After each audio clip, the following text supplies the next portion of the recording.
Bonjour à toutes et à tous, je suis Jordan Fraser Emery, doctorant en sciences de l'information et de la communication à l'Université Savoie-Mont-Blanc sous la direction de Jacques Ibanez Bueno et à l'Universidade de São Paulo sous la codirection d'Arley Andriolo.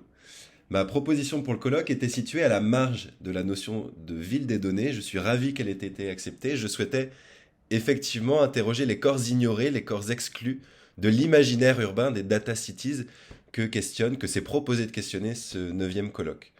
La ville numérique que je vais discuter, vous présenter, est une poésie visuelle, numérique, va-t-on dire, d'un territoire urbain fictionnel produit à partir de captations photogrammétriques de personnes sans domicile stable ou fixe à São Paulo, au Brésil.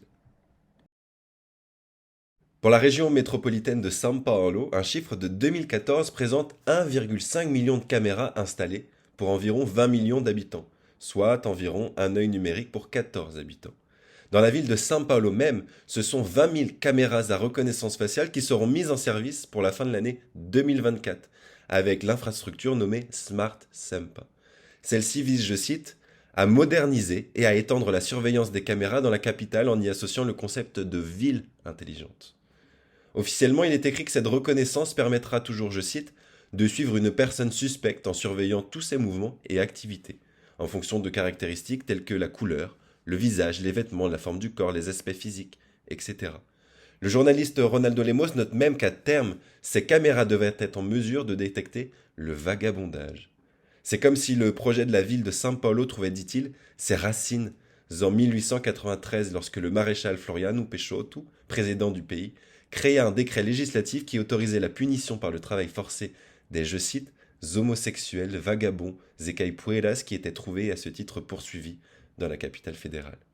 Avec ce projet, c'est quelque part la mise en exergue contemporaine des figures modernes du flâneur de Baudelaire contre celle du chiffonnier de Benjamin, soit de l'utile et du profitable contre l'infructueux et le préjudiciable du bon contre le mauvais. Et habitant provisoirement à São Paulo entre 2022 et 2023, j'ai pris l'habitude de réaliser des captations photogrammétriques lors de mes déplacements et de mes flâneries au sein de cet ordre urbain que chante Caetano Veloso. Ici, tout semble être en construction alors que c'est déjà en ruine. Et à la manière de Gordon Matta Clark, j'ai collecté de la texture urbaine, les déchets qui jonchent le sol d'une avenue ou d'un pavillon sécurisé, les murs décrépits, tels ceux qui jouxtent des bâtiments flambant neufs, la polygraphie des graffitis, égayant l'idéal hygiéniste de toute ville touristique et mondialisée, mais surtout l'incongruité d'un objet, d'une architecture ou d'une présence. Car espace de transit et de déambulation, les rues, les artères de cette mégalopole sont pour un nombre conséquent de personnes sans toit qui y vivent, qui y survivent, des espaces de vie, ceux du sommeil et du travail de rue notamment. Il suffit par ailleurs de s'immobiliser quelques secondes dans le flux urbain pour considérer la manière dont ces individus sont pratiquement partie intégrante du bâti, les passants circulant au ras des corps à terre, voire les enjambant. Alors, aux côtés des personnes sans domicile fixe, moradores de rua, se trouvent des collecteurs de papier, catadores de papel, ou de canettes, catadores de lata, et toutes sortes de vendeurs ambulants, vendedores ambulantes.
Vous venez de le voir, à l'œil numérique des caméras de surveillance qui caractérisent le paradigme de la Smart City, mon approche d'écriture, de lecture du territoire de São Paulo préfère celui de l'œilleton. Non pas seulement la lentille de la porte, mais la béance des Conical Intersect de Gordon Matta Clark. Souvenons-nous qu'à l'invitation de Jean-Hubert Martin à la Biennale de Paris, l'artiste éventrera circulairement deux immeubles mitoyens du XVIIe siècle, voués à laisser leur place au centre Pompidou et aux Halles. Il s'agit, pour Matta Clark, de mettre en évidence par cette forme la stratification spatiale et temporelle de Paris. Et à la manière des coupes coniques de l'artiste, mais photogrammétrie fonctionne comme un acte d'extraction. Elle ne montre toutefois pas l'envers d'un endroit, mais le caractère décalé et strié de fissures de la ville, des dissonances visibles dans le système large et ordonné de la trame urbaine que l'accommodation perceptible du flux urbain finit cependant par invisibiliser. Et par ce geste de coupe que j'opère à main levée comme nous allons le voir avec le smartphone, les espaces et les corps perdent l'importance de leur ancrage spatial spécifique dans la ville. Cette déterritorialisation allant jusqu'à la déperdition du sens de la localisation région, quartier, rue. La reterritorialisation de cette collection disparate au sein d'un espace tridimensionnel confère néanmoins à l'ensemble, comme à chaque modélisation 3D, une nouvelle portée. Cette situation construite, tant visuelle que virtuelle, donne au corps devant l'écran à vivre un espace en ruine, une évanescence du monde des choses. La ruine donnant à voir, selon Bruce Bégou, je cite, le flux dissolvant du temps, car il nous met en contact avec une sorte d'éternité des forces productrices et destructrices et de leur jeu continuel d'opposition. Cette stylistique de la ruine ne joue pas, toutefois, la copie mimétique. Et si, évidemment, il y a de la ressemblance, il y a surtout, comme aime à le dire Didier Haberman, de la semblance. C'est-à-dire de l'imperfection, un manque, un inaccessible. Tout ça contre la copie, le double, le circonscriptible des services mondiaux de la cartographie en ligne et même des personnages célèbres et célébrés des musées de cire. Cette impulsion esthétique personnelle pour ce qui s'effrite, déborde, fait perdre la face à l'organisation spatiale de la ville et de celles en devenir des données, respecte néanmoins dans sa restitution visuelle l'espace euclidien. Devant l'écran, vous êtes immergé, déambulant au-dessus d'un quadrillage en tant que présence fantomatique, invisible à vous-même et au corps présent. Mais au sein d'une topographie qui fait des objets et des corps des points vivants, pour reprendre le terme à Haït, Touati et ses collègues. C'est ma tentative de déjouer les cartes euclidiennes des GAFAM qui donnent à voir et parfois parcourir en 3 dimensions les édifices qui surplombent les corps. Je suppose, nous allons le voir, que ce détournement provoque une désorientation, tel un recadrage, qui passe par le regard, une ocularisation et un rapport réglé à l'espace. Car à la manière de l'autoportrait Tondo de Pargignanino, dans un miroir convexe ou même celui d'Escher dans un miroir sphérique, c'est me semble-t-il à une dimension cognitive par les sens et une dimension opératoire par l'image auquel nous sommes renvoyés, soit un certain rapport à autrui, à soi-même. Ainsi, dans un premier temps, prenons un peu de temps pour la description technique et fonctionnelle de l'application de captation photogrammétrique utilisée, suivie d'une discussion sur ce qu'en tant que machine de vision, elle m'a offert en termes de lecture et d'écriture. Je me suis servi de 3D Live Scanner, application gratuite pour smartphone et œuvre du développeur Lubos Vonacek. Cette dernière a été créée avec la technologie Google AirCore et Huawei 3D Modeling Kit, qui permettent, au travers d'une optique photographique d'un smartphone, de réaliser une photogrammétrie de l'espace. En bougeant le téléphone autour et ou au-dessus d'un élément ou d'un ensemble d'éléments, la caméra capture d'une manière automatique une succession d'images dans des positions et des angles différents. Par triangulation, lorsque le même point est identifié sur 2 photos au moins ou plus, le logiciel établit l'intersection géométrique des rayons lumineux et finit par construire un modèle 3D de l'ensemble de la scène de l'objet. Et vous le voyez à l'aide du doigt sur l'écran ou d'une importation dans un environnement virtuel, comme on l'a vu, il est possible de se déplacer auprès du modèle 3D, de tourner autour, même d'y prendre place quelque part. Et la restitution photogrammétrique permet donc d'expérimenter un nouvel espace auprès d'objets et de corps qui, in situ, n'ont d'ailleurs été approchés que de quelques pas raisonnables par ma personne.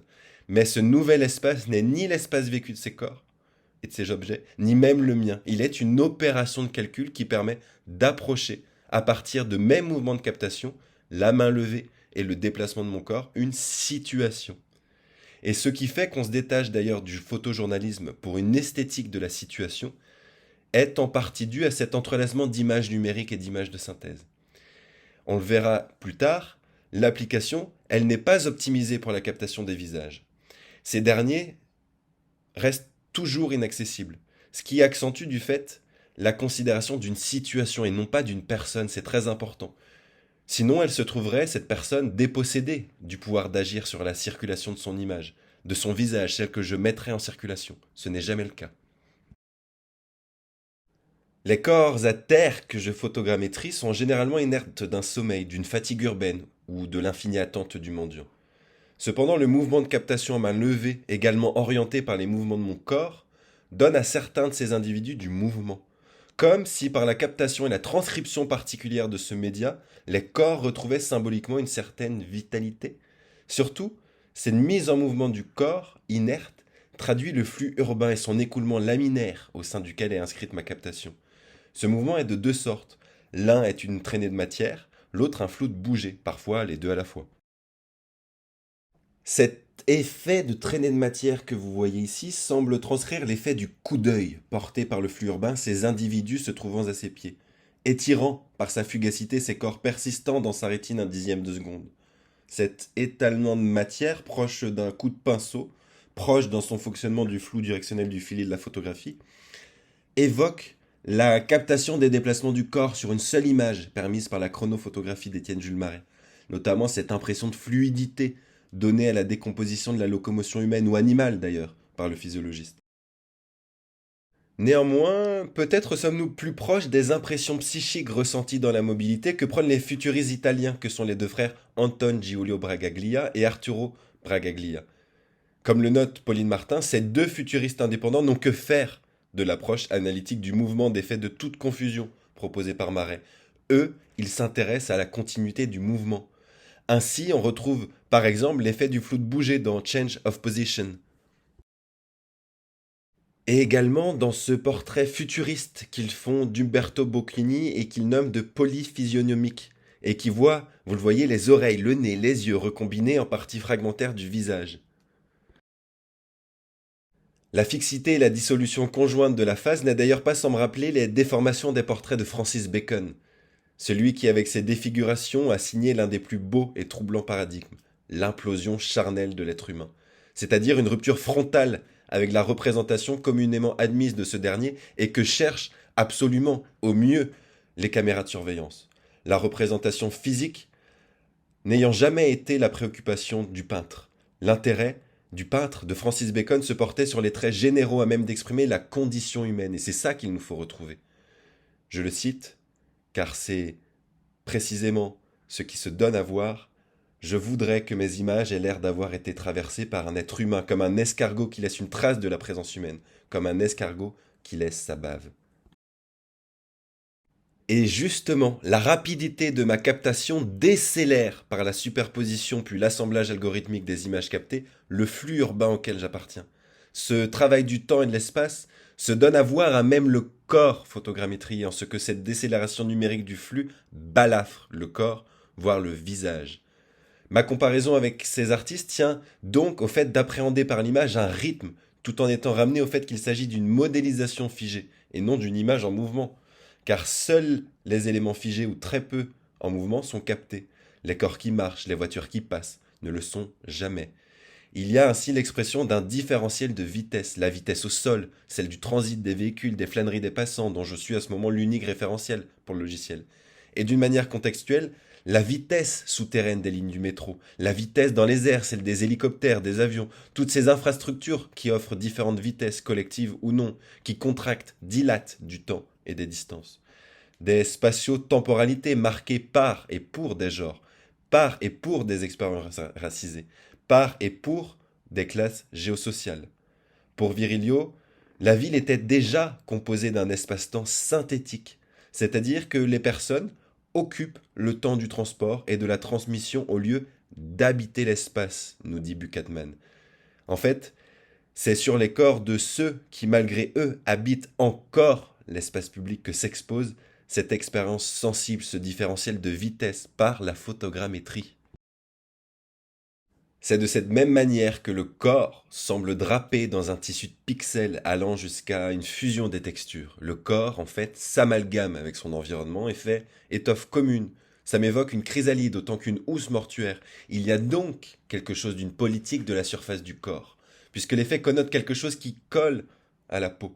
La rue, effectivement, reste toujours attachée tant bien que mal à la chair, comme s'il était impossible, non pas seulement pour les concernés de s'en défaire, mais pour le flux urbain de se départir de ses préjugés à partir des signes justement qui énoncent les conditions d'une vie dans la rue, les vêtements, les odeurs, comme autant de marqueurs corporels de la misère pour du Boyan Garni.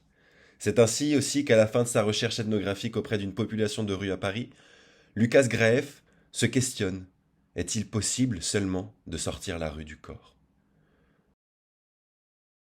Une esthétique qui n'est enfin pas sans évoquer le drapé marbré des défunts couchés des effigies funéraires chrétiennes. C'est gisant, jacente en portugais. Statue funéraire de l'art chrétien signifiant littéralement en français ce qui est étendu, couché, si, j. Et si la référence à ces tombes est pertinente, c'est pour ce qu'elle dit encore de notre temps. Le capitalisme est né en chrétienté, écrit Laurent Testo. Et État laïque, le Brésil voit toujours sa population revendiquer à plus de 80% en 2019 une chrétienté partagée entre catholicisme, protestantisme. Et c'est aussi pour leur aspect formel que la figure du gisant est de circonstance. Car comme l'exprime João Batista Borges Pereira, il y a culturellement, dans nos sociétés occidentales, un lien entre la mort biologique et la mort sociale, dont l'horizontalité est l'élément directeur de cette association. Il n'est peut-être pas étonnant donc qu'au mi-temps des années 50, le Brésil se mette à construire à l'intérieur de ses terres une nouvelle capitale. Une capitale tout en horizontalité. Inaugurée en 1960, Brasilia présente une architecture où l'étendue prime, celle des deux axes principaux de 6 et 12 km chacun, qui donnent à la ville sa forme d'avion ou de croix, inscrite dans un lac. C'est aussi l'horizontalité de la majeure partie des bâtiments principaux, et des jardins, des esplanades qui les auréolent, ces aires désignées de protection environnementale, étant implicitement des aires de protection du pouvoir que le terme de cordon sanitaire, utilisé dans le plan pilote de la ville, vient expliciter. Une horizontalité qui semblait vouloir dépouiller la ville et la vie de tout abri, de passage, de nid, du vide entre guillemets, comme pour se prémunir de la variété des situations spatiales qui caractérisent les anciennes capitales qu'ont été São Paulo et Rio de Janeiro. Un vide qui n'est pas sans évoquer cet embellissement stratégique de Paris par le baron Haussmann. Ainsi, le plan pilote de Brasilia éloigne les quartiers les uns des autres, planifie des villes satellites construites pour les travailleurs hiérarchisés selon la classe sociale. Le vide de cette horizontalité urbaine exprime une disparition et pas une potentialité ou un espace disponible. Brasilia exprimait la rationalité administrative et autoritaire de son temps, celle qui profile son asepsie jusque dans le béton blanc d'Oscar Niemeyer.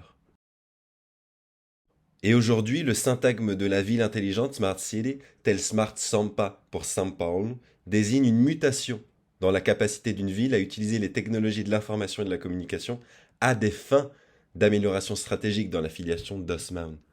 Et cette mutation, je la comprends comme en partie spatiale. Et j'irais paraphraser de manière anachronique Michel Foucault, où on pourrait dire que cette dernière, aujourd'hui la ville, oppose l'espace d'en haut, un espace des édifices et du cloud, et l'espace d'en bas, un espace de la boue et de la trace dont certains citoyens tentent d'ailleurs de ne plus toucher terre lorsqu'on sait que São Paulo est la capitale mondiale du déplacement en hélicoptère pour les plus aisés. Or, Augustin Berck nous rappelle que chez les Grecs de l'Antiquité, gésir se disait hypokemai, verbe exprimant l'idée de base, de fondement, de cela au-dessus de quoi ou à partir de quoi s'édifie quelque chose. Et, plus intéressant encore, le participe de ce verbe, hypokémenon, fournissant à Aristote le moyen d'exprimer pour la première fois dans l'histoire la notion de sujet. Cela au-dessus de quoi et à propos de quoi se construit le discours humain.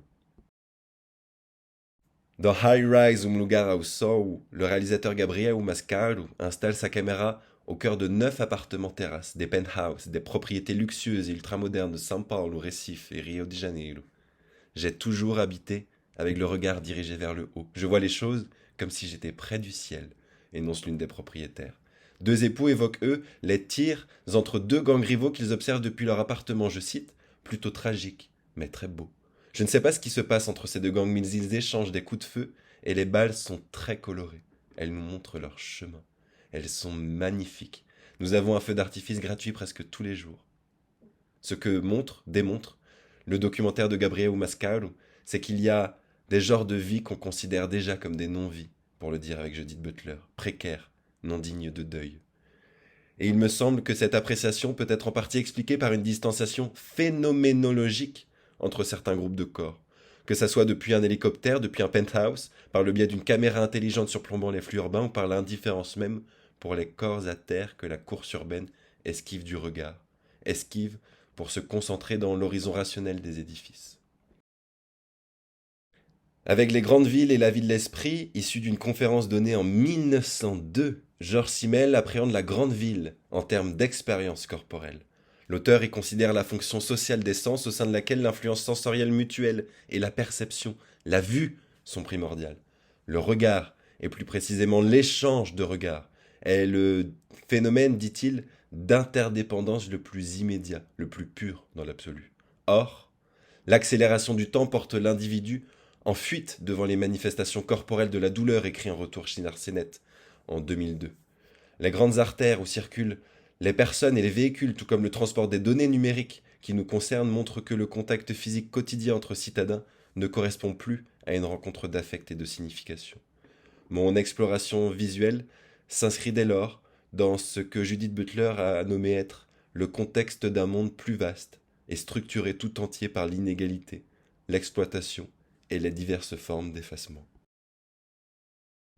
Pour conclure, à la machine de vision paradigmatique de la ville des données, telle Smart Sempa, il est possible d'opposer des machines poétiques, offrant des images critiques sur les développements technologiques de l'image et nos rapports d'humain à humain. Il faut alors peut-être retrouver l'humour noir de Gordon Matta Clark, pour qui les régions obscures de la ville devaient être chéries, lui qui opposait le monumental au non-humental. Je le cite, « L'une de mes préoccupations ici est le non-humental, c'est-à-dire une expression de la banalité qui pourrait s'opposer à la grandeur et à la magnificence des structures architecturales et de leurs clients qui se glorifient d'eux-mêmes. » Un appel, mon appel, à penser, repenser la ville des données à partir des corps qui gisent, la détresse du monde étant le sujet, et non pas quelque chose à chasser de nos vues.